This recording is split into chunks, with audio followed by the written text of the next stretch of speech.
అన్ని కాయలు ఉన్నాయి. అంటే ఇది చిన్న ఆకు కాబట్టి దీన్ని తీసేస్తే 1 2 3 3 ఆకులు ఉన్నాయి, ఇక్కడ 3 కాయలు ఉన్నాయి.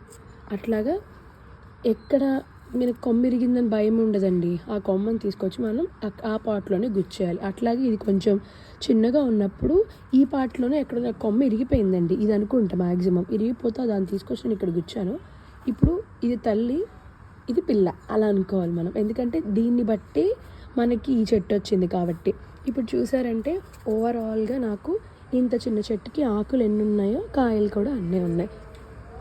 ఇప్పుడు ఇది పువ్వు ఎలా ఉంటుంది అంటే ఇదిగోండి ఇట్లా, ఇది పువ్వు అంటే దీనికన్నా ఇంకా చిన్న పువ్వు ఉంటుంది. ఇది పిందె దశలోకి వచ్చేసింది. పువ్వు అనేది ఇక్కడ ప్రస్తుతానికి నేను చూపించలేనండి, ఎందుకంటే నాకు అన్ని పిందె దశల్లోకి ఇదిగోండి ఇది పువ్వు అండి.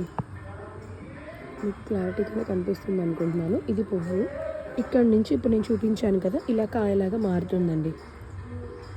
ఇంకా ఇక్కడ నుంచి మనకి ఇన్ని స్టేజెస్ అనమాట. ఇలా రెడ్ లాస్ట్కి ఈ స్టేజ్కి వస్తుంది. కానీ మనం ఈ స్టేజ్కి వచ్చాక కోయకూడదు, అయ్యో పెద్దగా అయిపోయింది కదా అని.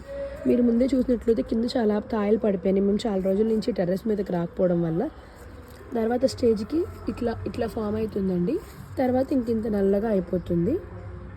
ఇక్కడికి వచ్చేసి ఈ స్టేజ్కి వచ్చిన తర్వాత మనం చాలా తీగా ఉంటుందండి. ఇప్పుడు ప్రస్తుతానికి మల్బెర్రీస్ అనేవి చాలా ఇదిగా ఉన్నాయి కదండి. మ్యాక్సిమం ఇది అంటే ఈజీగా ఇప్పుడు పెద్ద మొక్కలు పెట్టి పెరగట్లేదు అని ఫీల్ అయ్యకుండా ఉండడానికి కోసం మనం ఫస్ట్ ఆఫ్ ఆల్ ఇలాంటి చిన్న మల్బెర్రీ ప్లాంట్స్ని పెట్టుకుంటే మనకి గార్డెనింగ్ చేయాలని